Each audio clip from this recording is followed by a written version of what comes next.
Hello, and thank you for joining me at 9394, a music podcast with Travis Roy. I am delighted to have back my dear friend and fellow podcast host for my other podcast, Cinema 9, a movie podcast I've been doing for years. This is not Eric's first time on the show. You can listen to him talk about Weezer's Blue album, and on that episode, we talk about how we have known each other since we were 12 or 13 or somewhere around there. He's a dear friend, and it was a true pleasure to talk about this musician, Johnny Cash, who means so much to him, so much to me. This album, American Recordings, that also means so much to us both. But let's be honest, Johnny Cash is a titan in American culture and somehow still underappreciated. So it was fun to do this with him. Check it out. The beast in me is caged by frail and fragile bars, restless by day and by night, rants and rages at the stars. God help the beast in me. Hello, Travis. Hey. All right, here we are. Yeah, we're doing it again. Good to see you. Thanks for coming aboard again. Coffee and cash. I'm ready to go. Cool. Should we get started? Yeah, let's do this.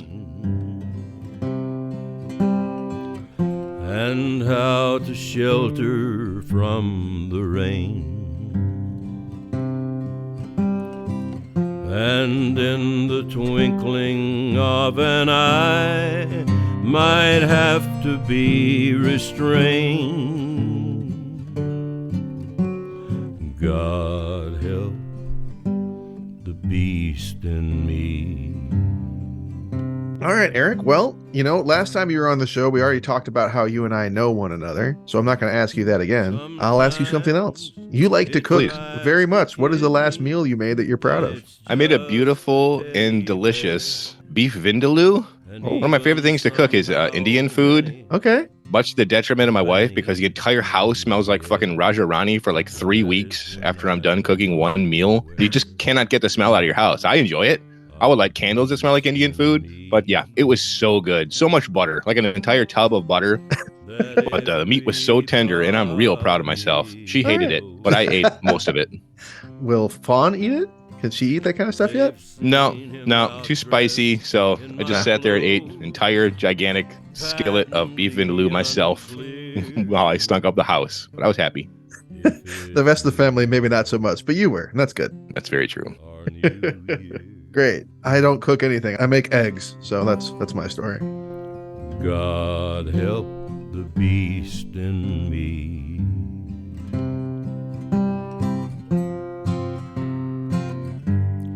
The beast in me. All right, so how did you get into this album? Because we're here, of course, to talk about the resurgence of Johnny Cash in 1993 with American Recordings and his teaming up with, I'm blanking on the dude's name. The Mystic, Rick Rubin. Yes, Rick Rubin. Yes. So how did you get into this album? Do you remember?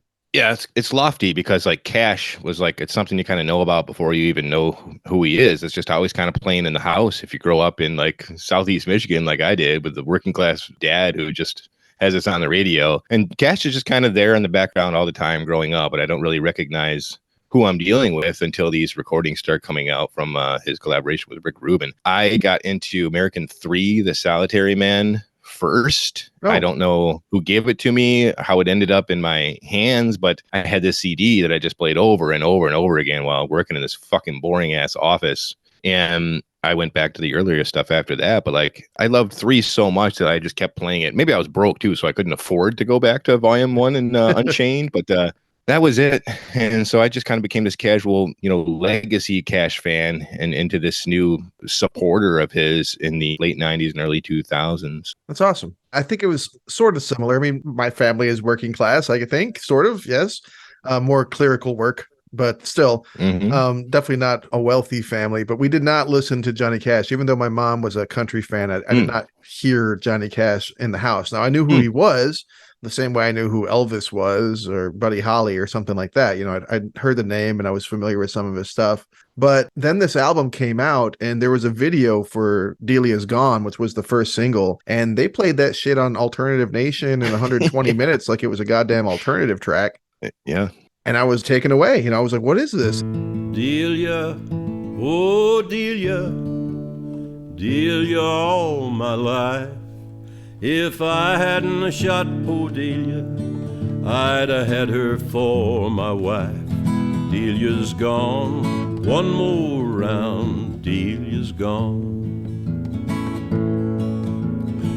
I went up to Memphis and I met Delia there. Found her in her parlor and I tied her to her chair. It was so basic and fresh to me that it could just be a dude and a guitar. It seems so basic, but it was new to me at 13. And I got into this album, and shortly after this, I got into the Mountain Goats Zappalode Machine. And between the two of these albums, I was like learning guitar around the time. So I was like, well, shit, I could just like record and write songs, just me and a guitar, and that's enough. And so I got really prolific with my songwriting in my early teens, and it was in part because of this album. That's awesome. Yeah, I do remember this video popping up before I like really immersed myself, because like the discography is one such that like if you're gonna get wet, you really got to go swimming with this. It's like Leonard Cohen, or it's like Waits. Like there's just so much. Like, and until you're ready to like step your toe into that, it can get a little bit tricky. But to see like this like dude like in his late 50s singing what essentially sounds almost like grunge, if not like dark rock, was very very strange. And the story behind that is super interesting. Once we start getting into the individual tracks here, especially with Delia's Gone, like nobody wanted to give this airplay. Like they were surprised that anyone even wanted to make a video of this, because CMT just like turned him down and like wouldn't play his stuff. And MTV's like, fuck, we'll play it. And it just pairs perfectly with a lot of these like stuff Soundgarden's doing and the stuff that like Depeche Mode is doing. It's like seamless. Like us young kids like shrug our shoulders and like, all right, this is fucking cool, without batting an eye. And we're talking about somebody who's been recording for almost 40 years at that point. Yeah, and I can only assume that that was intentional, that the 4 different musical acts that you name dropped there, 2 of them were on, he covered them on this album, and the other 2 he covered on other albums. He covered Depeche Mode, he covered Soundgarden, and there's a That's right. Tom Waits song and a Leonard Cohen song on this album. But yeah, I agree. To start with Delia's Gone, it is so dark. It's a murder ballad. It's a straight up murder ballad from back in the day. It's a true story about some poor 14-year-old girl who was murdered by her like 15-year-old boyfriend back in like 1900 or 1902 in that region. And listening to it at the time when I was young, I was like, yeah, this is cool. This is dark. The video is all black and white. It's all very, iconic. But listen to it now, I'm just like, Jesus, this is rough, man. Like, this is a rough tune. Yeah. And also I have kind of a weird connotation with it too, because I was listening to that song when I was in my first car accident. I was rear-ended about 50 miles per hour, and that was the song playing. So it's not like a traumatic memory exactly, but it's certainly connected deeply to it. Kind of like Cash being this grim specter tapping you on the shoulder saying, not now, but soon. Yes, exactly. The man in black, so to speak.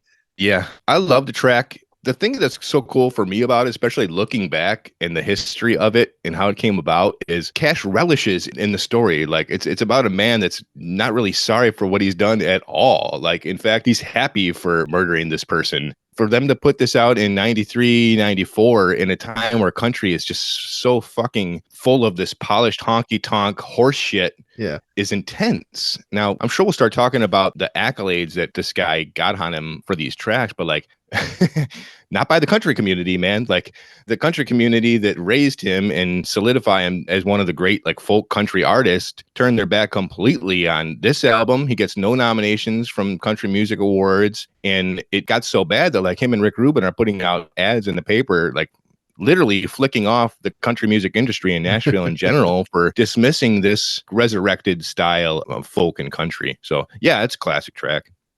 Yeah, and I do believe that he's literally haunted by Delia by the end of the track, talking about he hears the patter of her footsteps all around his bed at night. But it's jarring, I think, in the time period that we're in, the glee and the unapologetic nature of the murder. But yeah, going to your point about it just not being celebrated, when I got into this album, I ended up getting into all of Johnny Cash stuff. I got like a box set of his cassettes, Sure. like stuff going back to the 50s and wherever, like his earliest stuff, you know. And a lot of that stuff, the earliest stuff, Hey Porter and 5 Foot High and Rising and all that kind of stuff is great, really great. And then he gets into like, you know, the Cocaine Ostrich years, and there's like a lot of like big band and like brass and stuff happening with it. It's like it's nigh unlistenable to me. Like it's just not good. And that's kind of where he sort of, you know, pittered out and started doing like, he had like his own TV show and that kind of stuff. And he just kind of like, it just kind of disappeared into the ether. And then Rick Rubin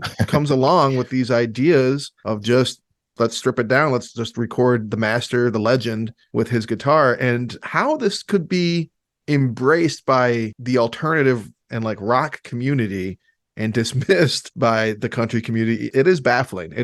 But I'm grateful for it because it opened up a whole new door of fandom, and it created a whole new avenue for him to go down in terms of the different styles of songs that he'd be willing to cover in the later American recordings.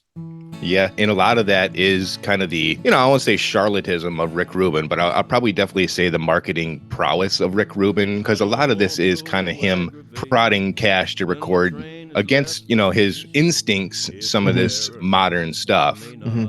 And when we talk about where he is in this year, it's so important, man. And it tells us a lot about the country music industry. I hate to keep going back to it, but like, I think it's one of the huge reasons why people embrace him. He's always been kind of anti-establishment, while at the same time supporting just about every person that's been stripped down of their rights and basic American freedoms. Like Ballad of Ira Hayes, one of the all-time probably top 3 folk songs of all time, but he's a victim of the country machine. So when he's doing this fucking television show and he's playing fucking dinner theaters in Branson, Missouri, and he's signed a contract in the early 90s to make Cash Country right next to fucking Dollywood, he knows he's just a slave to the industry and he's not doing what he wants to. So Rick Rubin appears at the perfect time to say, let's play songs just for you and you only. And that's exactly what Cash needs to hear at the time. So you got a man in his fucking living room just playing songs that he's enjoyed his entire life without having to pay anybody off. So I think that's where we get a lot of this grit and honesty.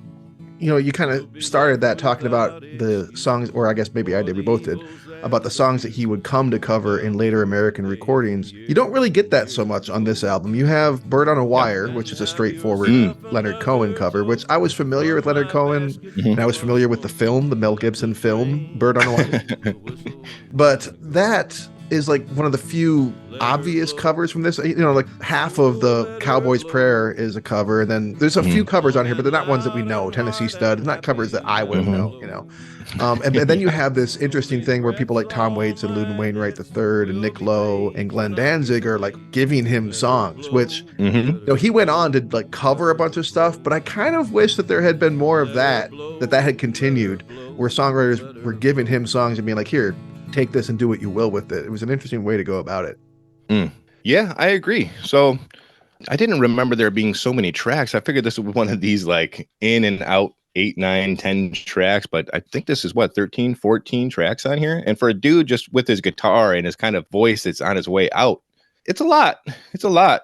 I had to break up the sittings. Yeah, I said 93 earlier. This was 94. My bad. But it's a short album. I mean, it's 40 minutes. I guess that's okay. Is it? Yeah, but the songs themselves are fairly short, right? Like, there's not a song on here I think that's more than 3 minutes long. Yeah, I think the Wade's cover is the only one that's around 5 minutes. Everything else is like 2.5 minutes. Like, oh, pray, sorry I killed that guy, and now I'm out. Yeah, so it definitely feels not rushed, but it leaves you wanting more. Yeah. Well, can you choose your favorite song from this album? Yeah, for me, it's easy. And I was happy when I kind of looked into the liner notes here that it was a Cash original, because I was worried that it would just be a cover and I'd be celebrating a different songwriter more so than Cash's contribution to this stage of his life. But it's Drive On for sure for me. Mine too.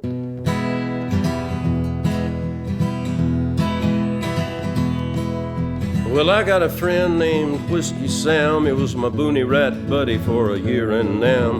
He said, I think my country got a little off track. Took him 25 years to welcome me back. But it's better than not coming back at all. Many a good man I saw fall. And even now, every time I dream, I hear the men and the monkeys in the jungle scream. Drive on, It don't mean nothing. My children love me, but they don't understand. And I got a woman who knows her man. Drive on. It don't mean nothing. It don't mean nothing. Drive on.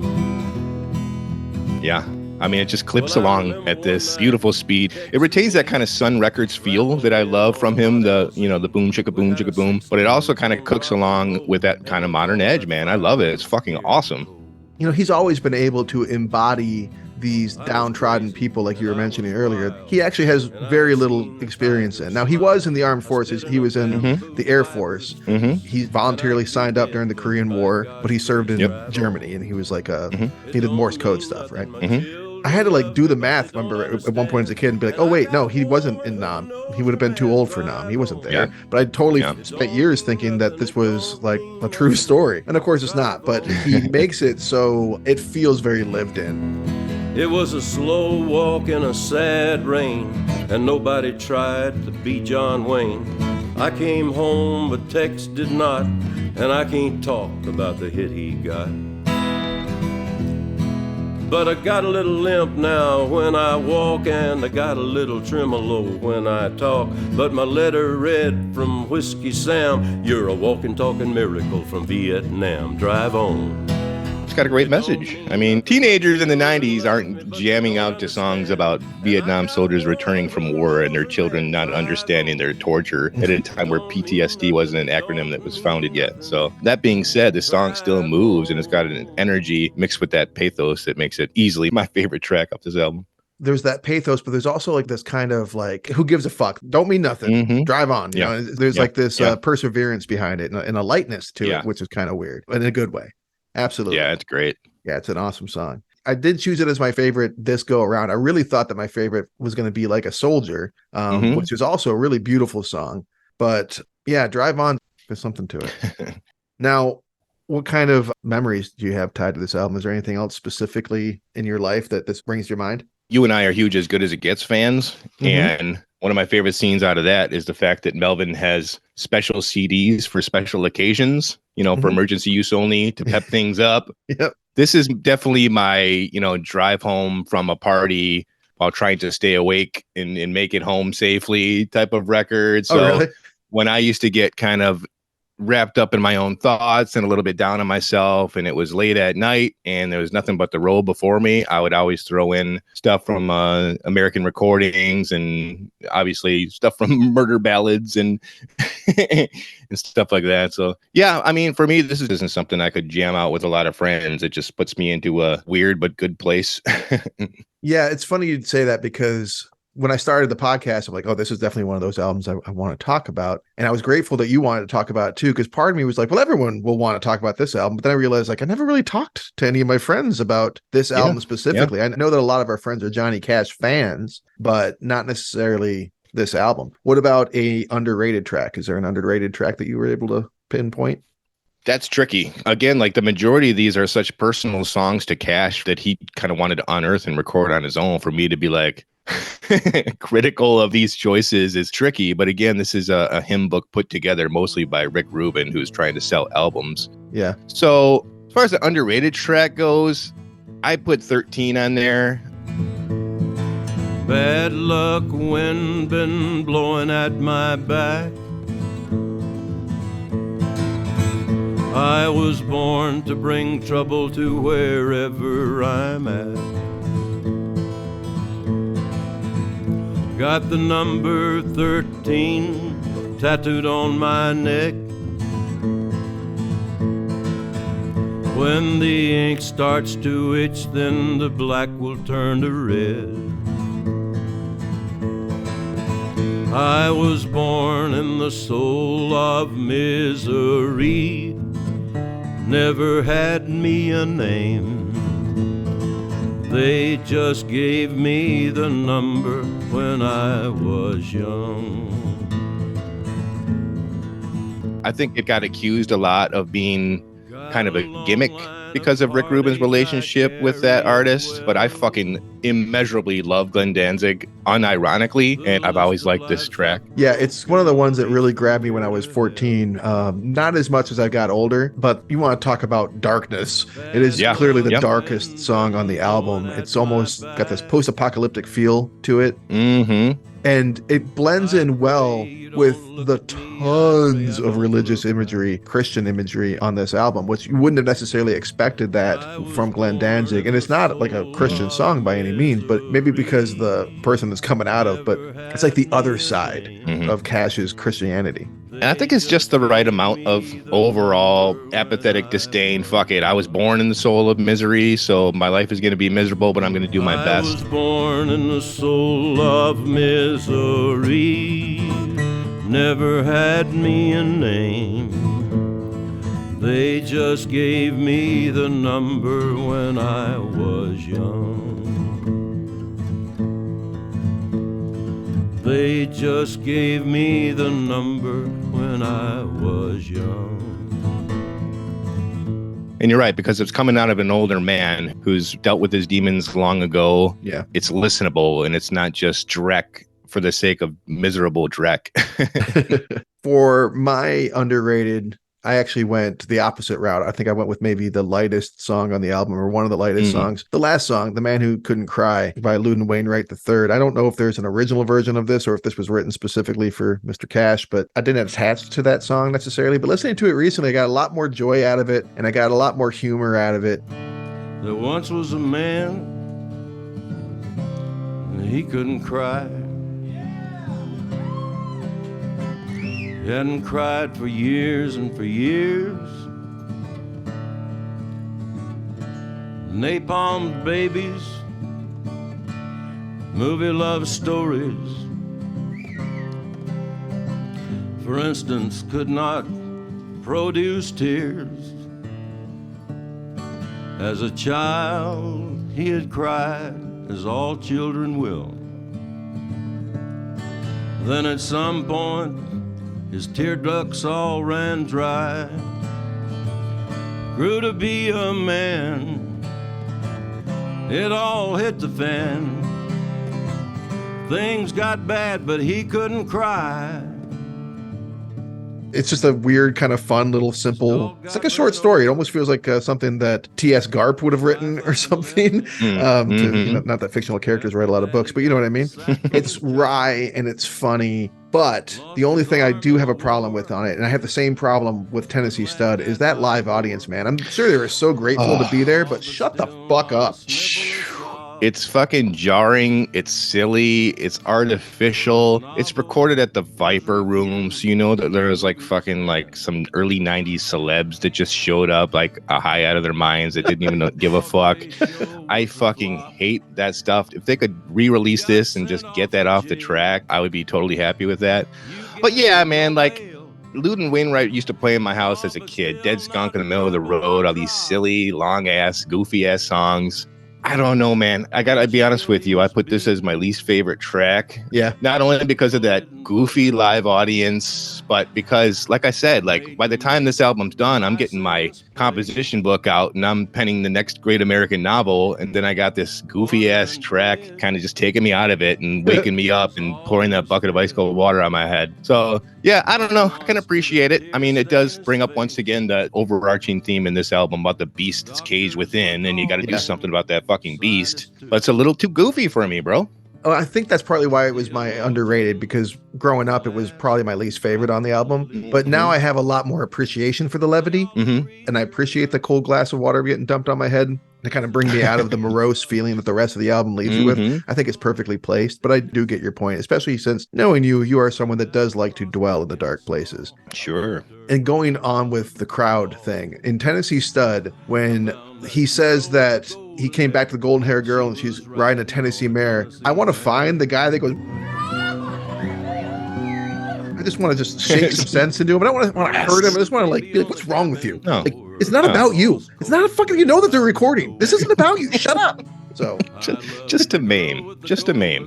Not to hurt. Again, I could totally see Rick Rubin in his fucking dark glasses pointing at a guy and trying to get him to do exactly that noise. And it's the only time we get an appendage to Johnny Cash here, which is tricky. Now, he brought in Flea and Chad Smith as session musicians for almost all of these tracks, and he tossed it, which was interesting for me. Oh, really? I didn't know that. He just thought it was not working, but he did toy with that idea. And again, like, we don't have to get into the other albums in this series, but when Unchained comes out, it definitely felt right then. So if I were to critique the album as a whole, I'd say I could have used a little bit more accompaniment on a lot of these tracks. And I'd be interested to see what those two especially did here. I'd be curious to hear a version with them on it for sure. But I'm really grateful that this is stripped down and just them. Is Unchained the one where Tom Petty and the Heartbreakers are the backup band, or is that the third album? Yeah, it's the second one. Yeah, that album is so fucking good. It's amazing. And it does sound good with a full band. And I went a long time not realizing that was Tom Petty and the Heartbreakers. But that was actually probably either this one or that one is my favorite of the American Recordings series. But I like this one, I think, the most because of that. It's just him. It's just the simple beauty and talent of, not to overuse this word, but there's the simplicity to it. There's nothing overwrought here. It's just a beautiful voice, beautiful words, and simple guitar playing. So I really appreciate that. I think he kind of earned the right to bring on those session musicians later. Like, we can't forget this. He's with Columbia Records since 1955. And country's in such a fucking stupid place in the 80s that he gets fired off his label. We're talking about one of the great pantheons of country music. And Columbia Records says, well, you're selling 50,000 units these days, and we got to make room for George Strait, Clint Black, and this honky-tonk horse shit. So he gets fired. And that pisses him the fuck off. So I think for him to come out, stripped down on that first album, to let everyone know who they're fucking dealing with was the right call. And then you kind of bring the music in and let everyone celebrate. Yeah, that's a good way of putting it. I do have to say my least favorite song on this album, I had to pick Redemption. From the hands it came down, from the side it came down, from the feet it came down and ran to the ground. Between heaven and hell a teardrop fell in the deep crimson dew, the tree of life grew. And the blood gave life to the branches of the tree, and the blood was the price that set the captives free. It's a little sludgy. It's a little murky. Yeah, it's real grim. There's so much Christian stuff going on in this album that works really, really well for me. Like I said, Like a Soldier is one of my favorite songs on the album, and it's clearly about a guy who, is reconnected with the Lord and with a good woman and the change that has put into his life. But Redemption is just so fucking... It's just like, oh God, like it almost feels like a chore in the album compared to the rest of the songs that are a delight to listen to. And it's always been, I think, my least favorite, but it's still great. I mean, it's still an awesome song, which is one of the funny things about talking about an album that you love and trying to choose the least favorite. Like, yes, this is a significantly better song than almost anybody's ever written, but and yet on this album, it is, I think, the low point for me. Yeah. I mean, am I jumping into my car and throwing on Just Why Me, Lord on my way to the grocery store? No. But again, like, I love the idea of this artist reveling in these dark places. And there's such a huge amount of like atonement in these songs that you could feel coming through the speakers. And it's almost like communion when you join him on some of these tracks. But yeah, there's a lot of kneeling on the pews that for me gets a bit exhausting, but it's not unappreciated. Yeah, as a non-Christian, I can't necessarily relate to it, but I do find it refreshing that someone could release this kind of music in that era and have it be a true reflection of who he is as a human being, and it can still have his faith and pair nicely with that darkness and grimy grittiness that he also brings. There you go. Yeah. So obviously, neither of us ever saw this dude live. No, man, it's a damn shame. Didn't happen. No, didn't happen. But he's playing Glastonbury and fucking South by Southwest at a time where we could have gotten ourselves out there. It just didn't happen.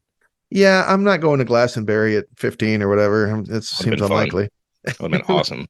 It would have been fun. But yeah, whenever the question comes up, like, which act for a long time, the person I would say if I could see any dead musician live, it would have been him. And now it'd be a tough call between him and David Bowie and Tom Petty, to be honest. But dang, man, yeah, it would have been great to see him live for sure. But I think that's another reason I kind of love this album is that it feels, well, there are some live songs on the album, but they just feel like the rest of the album just with some dude screaming in between the quiet bits.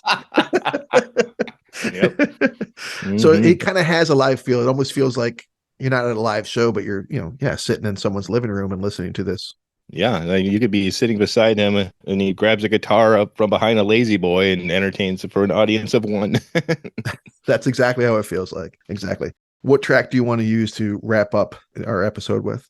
Well, this was a tricky one. The obvious one, Delia's Gone, but I gotta say, man, I've got so much love for Bird on a Wire that I think it'll pair nicely here. And that chorus, I mean, Leonard Cohen's another one, man. Once you crack open that discography, it's done. You might as well call into work for the next few days. Just so beautiful. Yeah. And it's the perfect pairing as far as I'm concerned, because he's not making it redundant what Leonard Cohen did. He's just expressing that same, musical opinion in a beautiful way. Fantastic. Yeah, it's gorgeous. There's a few things that made me a Leonard Cohen fan pretty early, and this was one of them for sure. Knowing the song, and then because it was like the only song from the album that I knew before I heard the album, and to hear his version of it, I was like, oh wow, this is incredible. Yeah. And yeah, you hit the nail on the head. These two guys are musically spiritual brothers, I think. And we're running out, man. Yeah. We are definitely running out. It's sad. After Cohen, we're scraping the barrel here on these aging troubadours.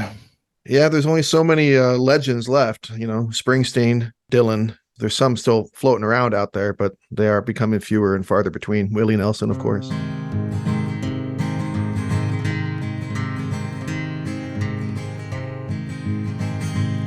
With the twilight colors falling and the evening lay in shadows, hidden memories come stealing from my mind. And I feel my own heart beating out the simple joy of living. I mean, we're still seeing the residue of what Rick Rubin did, especially Anton Corbijn. He's the guy that directed Delia's Gone, and he's this legendary photographer who's done all your favorite photos of all these artists for the album covers. And just thinking of the cover for this all the way up to American Six, we've got this like Matthew Brady daguerreotypes of just someone you need to listen to because he's so wise and he's earned everything that he's about to pass along. I'm like a soldier getting over the war. I'm like a young man getting over his crazy days. Like a bandit getting over his lawless ways. I don't have to do that anymore. I'm like a soldier getting over the war. You just get so much out of 40 minutes of a dude with a guitar. There's songs about forgiveness and acceptance and repentance and causality and everything you can imagine, very neatly produced. I trash Rick Rubin a little bit because I do have some side issues with him, but he really dragged this guy out of a commercial mire, and I appreciate him for that. And saved Deaf American, because this is the first album when they changed from Deaf to American recordings. But he tried to do the same thing with Neil Diamond. Did you ever listen to the Neil Diamond stuff? I was excited about it because I love Neil Diamond. And it didn't work. It didn't work. It just didn't work. It's funny. The formula was the exact same, but it just didn't work. Not the same way. Didn't work. Sorry, Neil. Sorry. I like your stuff, Neil, but you're no John Cash. Yeah. Johnny Cash was truly legendary and somehow still underrated in American or even global pop culture. And I do think that this album kicked off the winter years that made him remembered. I think if this stuff had not come out, the American recordings, he would be as far back in our generation's mind as Conway Twitty and that kind of stuff, but maybe don't spend a lot of time listening to, which I like Conway Twitty. I love Conway Twitty. But I don't feel like our generation is, like you and I think are outliers on the Conway thing, because I don't think our generation generally is onto him the way that they are with Johnny Cash. Yeah, I mean, Waylon Jennings, I wish could have gotten a hold of Rick Rubin because he's actually my all-time favorite country musician. That would have been a great team up. That would have been fucking amazing. Yeah, that would have been incredible. There you go. What else are you listening to these days? Anything that you want to share? Oh my God, dude. Yeah, I don't even want to pull something out of my ass, dude. I'm all over the place. If it's good, I'll keep it on. If it sucks, it goes off. A lot of light rock. Like I said, still a lot of Delilah, a lot of 80s light rock. Jess has Okay. been getting me into Genesis for the past few Oh, nice. years, and Yeah. still a lot of Genesis. Great. Great. Then we will move on to the final question of our episode, which is where I often will bring in things that are specifically 90s or directly related to the album at hand, or sometimes directly related to the person at hand, which is what I'm doing with you today. Eric, you and I will be seeing each other soon. Can you tell the people as discreetly as you can about the event that we'll be seeing each other at in a couple weeks? Couple of weeks, we're going to have the annual Feast of Kings. It's a wonderful weekend of merriment between the brethren. 20 guys get together. We eat chips and drink pop and play video games. It's all very tidy, clean, and wholesome. But I'm looking forward to it. So, based on that pack of lies, do you not want to get into this subject on the air? No, bring it. I'm fine. That was a joke. Okay. I mean, in some ways, we are getting closer to that as we get older. We're less filthy as we used to be. We drink a little bit less than we used to be. There's less other random drugs than the usual that there used to be. Haven't had to patch a lot of walls in the past 5 years. Right. We haven't had to do that or pay for anything broken. But yeah, we tend to get a little rowdy at the feast. We've been doing this since 2001, I want to say. Yeah. So my question for you is pretty broad. Let's just rehash. What are some of your favorite feast memories? Oh my God. Talk about sin and redemption. And I think this definitely pairs well with the album, because for me, the feast is it sounds silly, but it's kind of a way for me to purge a lot of the stuff I've been dealing with and bottled up for, the past year since it happened. It's very freeing. It's liberating. And you can be yourself there, where a lot of times in this world at this age with the career I have, I just cannot be myself. Yes. But I always can with these guys that I grew up with.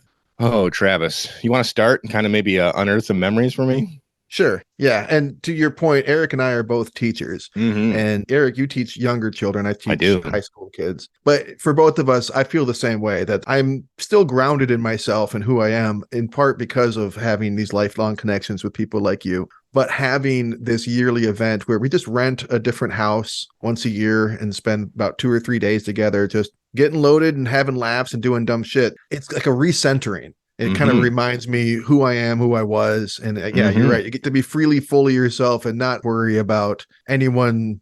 Not that it's not like we're running around like, hey, I'm going to go murder a bunch of chickens or I don't know, some crazy shit. Yeah. It's not like we got some wild fucking impulse that we're trying to satisfy, or that we're saying just like a bunch of terrible things. It's not like that, but like we could just be as dumb and as fucking ridiculous as we ever want to be. Unapologetic. Yeah, unapologetic. So I think that when I think of the feast, the high watermark, I think, for most of us in terms of the feast was when we rented a place that was actually called the Golden Nugget, which was a restaurant that was closed down, that had like a bunch of bungalows attached to it. It was like a Wild West, like it was attached to a Wild West fucking shitty ass theme park that was all closed down. And so we rented all of the whole fucking thing. So we had this weird theme park and like amphitheater and all this Our own hotel. Everyone had their own hotel room to sleep in. So that was the tops. There was 2 stages. One stage we had, everyone brought like a bunch of gear and like mics and guitars and drums and stuff. So people were like jamming there. There was like a smaller stage. It was almost like a stripper pole kind of stage. Yeah, you could definitely say that. It was kind of like something. It was very small little stage, but it was perfect for karaoke. And we hired a karaoke guy. Sure, Tracy. Yep, Tracy, who insisted on doing a couple numbers that we let him do, but we shouldn't have. And so it was definitely, I think, the most memorable, the funnest of the feast for me. Yeah. The best. Yeah. Who could forget 7:30 a.m. Trivial Pursuit on a stripper stage at the Golden Nugget? And then a fucking family of 5 walks in with their kids thinking that the restaurant's open. There's like 20 stone dudes in their robes doing a lot of seedy stuff that a family wouldn't want to see. We're just like, oh, sorry, dude, this place is closed. We didn't know we should have locked the doors. Sorry. But yeah, Travis, it's little moments and images and memories that in a lot of ways, they're best left untold, like a lot of great stories are in a man's life. Yeah. But I can remember one time, I think it's in Ludington on the west coast of Michigan. The feast takes place in a fucking blizzard, unlike anything Michigan's ever seen. And me and Steve are tasked with going to an ATM to get money so we can play poker. And we go into this town, And within minutes, it's a whiteout. We cannot see the hands in front of each other's faces. The town's already empty. It's looking like fucking Silent Hill. And like we're both screaming each other's name, and we're trying to find each other purely by our voice through horrific snow for like 45 minutes. And then when we finally see each other like emerge from this cloud of precipitation, we just laughed our asses off. We saw each other. We cannot believe our situation. It was a lot of fun. Yeah, the Ludington, we had 2 feasts there, both in the bitter cold. We actually ended up shifting from winter months for this event to the fall months, which I regret. I liked being holed up in some little house that we couldn't get out of and just being stuck together and playing video games at all hours. But now we can kind of like spread out a little bit more in the daytime. Hermitage Feast. We went to Andrew Jackson's Hermitage, or at least it looked just like a replica of it. Yeah, it was modeled after it. And we fucking played kickball until it got dark out. Now, that wouldn't be so bizarre to the layman who doesn't know us, but for the fact that like the overwhelming majority of us are not athletic at all. So like 18 fat guys that haven't played sports since like 8th grade gym, like lumbering around trying to play kickball was A, hilarious, and B, a lot of fun that I didn't expect. Yeah, everyone remembers that fondly. I sat that one out. I was like, yeah, no, I'm good. I'm not here to fucking run around. That's not what I'm here for. I had a fine time otherwise. Oh, it was so fun. I'm sure you guys had a great time. I enjoyed eating and drinking and sitting down. I don't go on vacation to run around. There you are. That's part of it too, is that we have to try and remember these places by their different names. Mm-hmm. The names that we apply to them most of the time. Grandma's house was another feast that we once had because we were at some house that looked like a grandmother's place, and the power went out for a full 24 hours in the first night. The toilets stopped working. There's like 20 dudes in a house with no working toilets for like 24 hours. Mm-hmm. And nothing to do but play Scrabble. That was actually a fun feast, though. You know, last year we had this gigantic schoolhouse, this straight out of fucking Little House on the Prairie. Oh my God. That could have fit like 100 people. And then in 2015, in the Irish Hills Feast, it's literally just a garage. And yet we have a great time in it. I've missed 2 feasts, I think. And that feast, I was finishing my master's thesis and I couldn't come that year. And then I was sick a couple years ago. Didn't get the security deposit back that year, but... Which is maybe why we've gotten cleaner about it the last few years. Because, I mean, early days of the feast, it would just be at people's houses, mostly our friend and co-host from Cinema 9, Mike Govier's house. And it seemed like half the goal was to trash the place and get as filthy and disgusting as possible. I remember like someone dragged a bed into the kitchen, like just a mattress, and it was just like covered in garbage, and they slept with garbage as their blanket, more or less. Great times. Yeah, so I'm really looking forward to seeing you for, was it Feast 22, 23, 24? What feast are we on? Do you know? Something like that. I think it's 21. Whatever, in the early 20s. But yeah, I'm looking forward to seeing you then, my friend. It'll be very soon. Likewise. Let's do it. All right. Well, thank you so much for coming on the show, Eric. Very much appreciated. You're my boy, Blue. I love you. I love you too. Catch us on Cinema 9. We do it every Tuesday night, usually. Okay, bye. Johnny Cash. Bye-bye. See ya. Like a bird on a wire, like a drunk in a midnight choir, I have tried in my way to be free.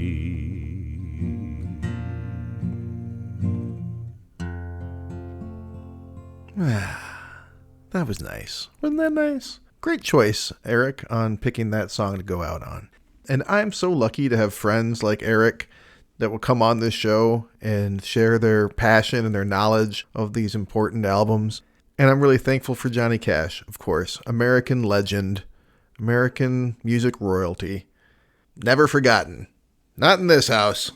Hoping I didn't jinx any other American legends by naming off the troubadours who are still alive. Anyways, if you want to come on the show, you're very welcome, dear listener. I'm always looking for new guests, new friends to come on the show, or old, we can already be working friends, to come on the show and talk about any album you want that came out from what I'm calling the long 93-94. We talked about Tom Petty in this episode.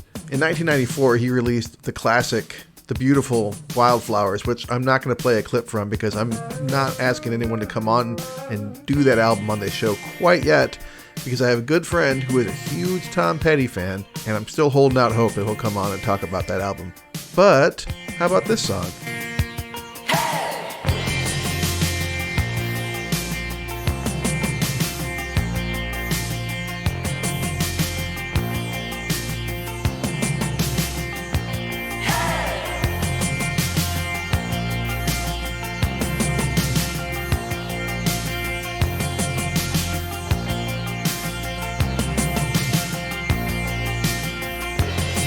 Don't come around here no more. Don't come around here no more.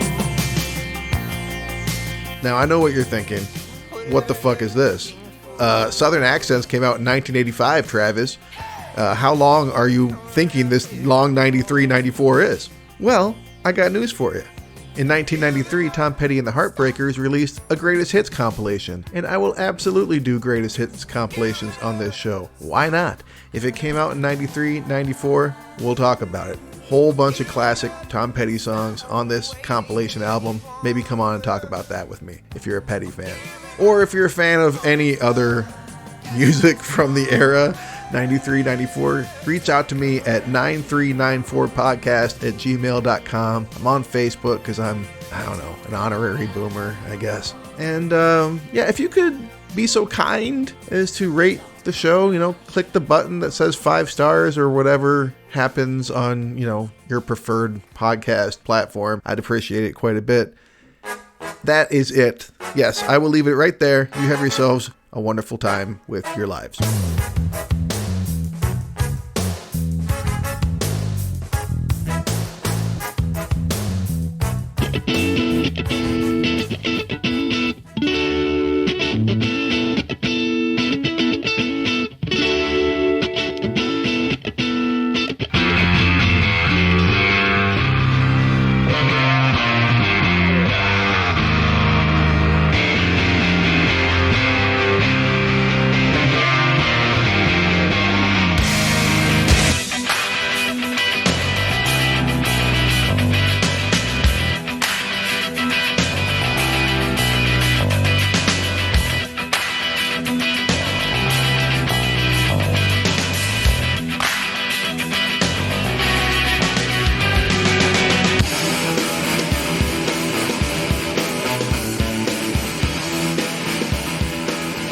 '93, '94, a music podcast with Travis Roy is a labor of love. It is not and never will be monetized.